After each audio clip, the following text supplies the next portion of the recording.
Hello विद्यार्थियों, विषय सांख्यिकी, चैप्टर 2 रेखीय सहसंबंध। मैं आपकी टीचर योगी स्नेहलता।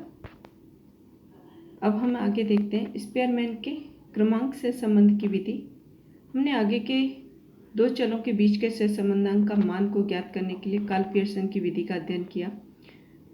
जब चल संख्यात्मक हो तब, अर्थात दोनों चलों का जो संख्यात्मक स्वरूप नापा जा सके, तब हम ऐसी विधि का प्रयोग किया जाता है। परंतु धंधाकीय या औद्योगिक या सामाजिक विज्ञानों के प्रश्नों में कुछ परिस्थितियां ऐसी होती जहाँ पे हम गुणात्मक चल का अध्ययन करना होता है। सुंदरता है, प्रामाणिकता है, कौशल है, नैतिक है, व्यक्तित्व है, संगीत है, नृत्य है, कौशल इत्यादि।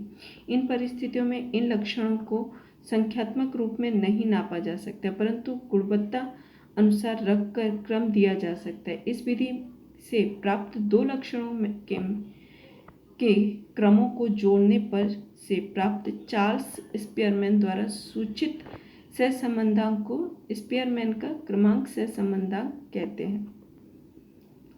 सहसंबंधांक का मान जानने हेतु स्पेयरमैन के क्रमांक सहसंबंधांक की गणना के कुछ उदाहरण निम्न है। पहला है, एक समूह में व्यक्तियों की प्रामाणिकता एवं समय पालन की नियमितता अनुसार उनको क्रम देने के दो गुणधर्म के बीच का सहसंबंधांक का अध्ययन करना। दूसरा है, सौंदर्य स्पर्धा के अलग अलग स्पर्धकों में से स्पर्धा में उनके सौंदर्य के आधार पर दो निर्णायकों द्वारा क्रम से दोनों में निर्णायकों का निर्णय के बीच का अध्ययन। संख्यात्मक चल हो तो वजन है, ऊंचाई, इन सब के बारे में अवलोकनों के अमुक अनुसार क्रम देने पर सहसंबंधांक क्रम ज्ञात किया जा सकता है।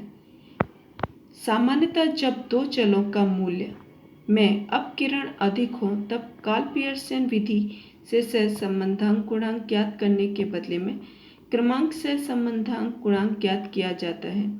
क्योंकि अल्पकिरण वाले अवलोकनों के लिए कार्ल पियर्सन सहसंबंधांक की अपेक्षा क्रमांक सहसंबंधांक अधिक स्थिर है।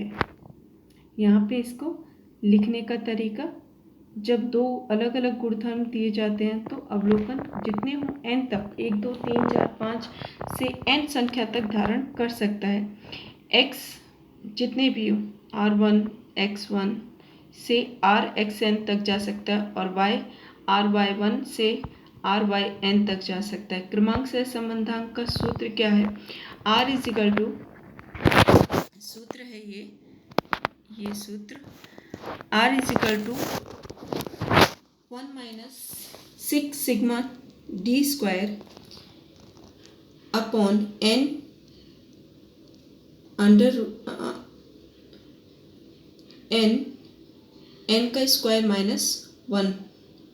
वापस से r is equal to 1 minus 6 sigma square, r is equal to 1 minus 6 sigma d square upon n in bracket में n स्क्वायर माइनस 1 d, यानी कि r xi minus r yi, उनका माइनस करने पे d मिलेगा, d का फिर स्क्वायर होगा। क्रमांक सहसंबंधांक का जो सूत्र है वो नीचे यहाँ वापस से दिया है। r is equal to 1 minus 6 sigma d square upon n का होल इन ब्रैकेट में n का होल स्क्वायर माइनस 1। ठीक है, d is equal to R X minus R Y, यानी कि x और y के क्रमांकों का अंतर, और d स्क्वायर r और y के क्रमांकों के अंतरों का वर्ग, वो उसका d स्क्वायर रहेगा। अब n जो जोड़े संख्यात्मक चल के हों तब सामान्य रूप से एक चल का सबसे बड़े अवलोकन को क्रम में एक पश्चात एक छोटी से, परंतु शेष अवलोकनों को बड़े अवलोकनों में क्रमांक 2 के क्रम में दिया जाता है। उसी प्रकार से चलों के मूल्यों के क्रम दिए जाते हैं। तत्पश्चात क्रमों का सहसंबंधांक के प्रति ज्ञात किया, यानी कि सबसे अधिक से सबसे छोटे तक दिया जाता है कि जितनी भी संख्या दी गई है उनमें सबसे बड़ी संख्या को 1 नंबर और सबसे छोटी को सबसे लास्ट नंबर दिया जाता है। इस तरीके से उनके क्रमांक दिए जाते हैं। दो हम संख्यात्मक चलों के बीच का संबंध ज्ञात करने के लिए क्रमांक सहसंबंधांक ज्ञात करते हैं, परंतु कार्ल पियर्सन के सहसंबंधांक के योग माना जाता है निश्चित, क्योंकि क्रम नहीं परंतु अवलोकनों के मूल्यों का उपयोग किया जाता है।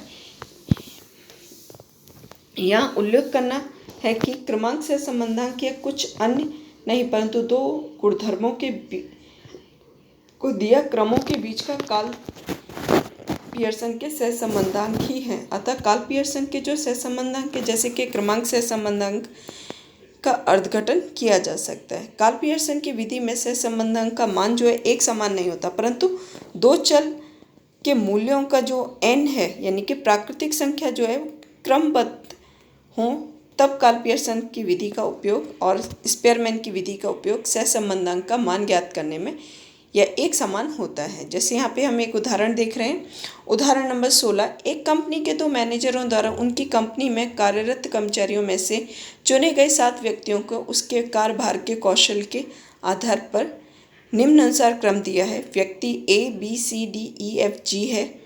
मैनेजर 1 द्वारा दिए गए क्रम जो है 6 7 5 4 3 2 1। मैनेजर द्वारा दिए गए क्रम है 7 6 5 2 4 1 3।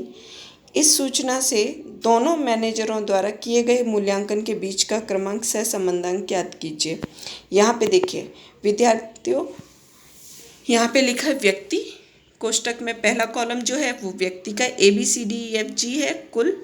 फिर मैनेजर 1 के दिए हैं, यानी कि RX दिया गया है 6 7 5 4 3 2 1। टोटल नहीं करना है विद्यार्थी। उसी तरीके से हम RY लिखेंगे 7 6 5 2 4 1 2। अब यहाँ पे D = RX - RY दिया है, यानी कि इन दोनों का माइनस करेंगे। 6 - 7 - 1, 7 - 6 + 1, 5 - 5 = 0, 4 - 2 = 2, 3 - 4 तो -1, 2 - 1 1, 2 - 3 -2। टोटल नहीं करना है विद्यार्थी में। तो अब इसका स्क्वायर, तो -1 का स्क्वायर 1, 1 का 1, 0 का 0, 2 का 4, 1 का 1, 1 का 1, 2 का 4 एंड लास्ट में हम इसका टोटल करेंगे तो 12 आएगा।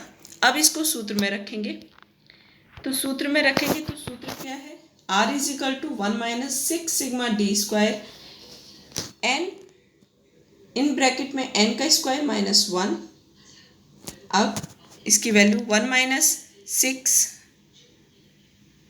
d² कितना था 12, तो 12 लिखा। 7 n की वैल्यू 7, 7 का स्क्वायर कितना होगा 49, 49 में -1 यानी कि -1 करेंगे तो 48, 48 मल्टीप्लिकेशन 7 करेंगे तो 336 आया। और 12 मल्टीप्लिकेशन 6 करेंगे तो 72, 72 डिवाइडेड बाय 336, तो इसका टोटल कितना आएगा 0.2143। माइनस करेंगे 1 से तो 0.7857, यानी कि एक ऐड हो जाएगा तो R = 0.79। R का मान जो है वो 1 के समीप यानी कि घनिष्ठ संबंधांक सूचित करता है और उन दोनों के बीच का सामान्य दिखाई देता है कि दोनों के बीच का सामान्यता है। ओके, थैंक यू विद्यार्थी मित्रों।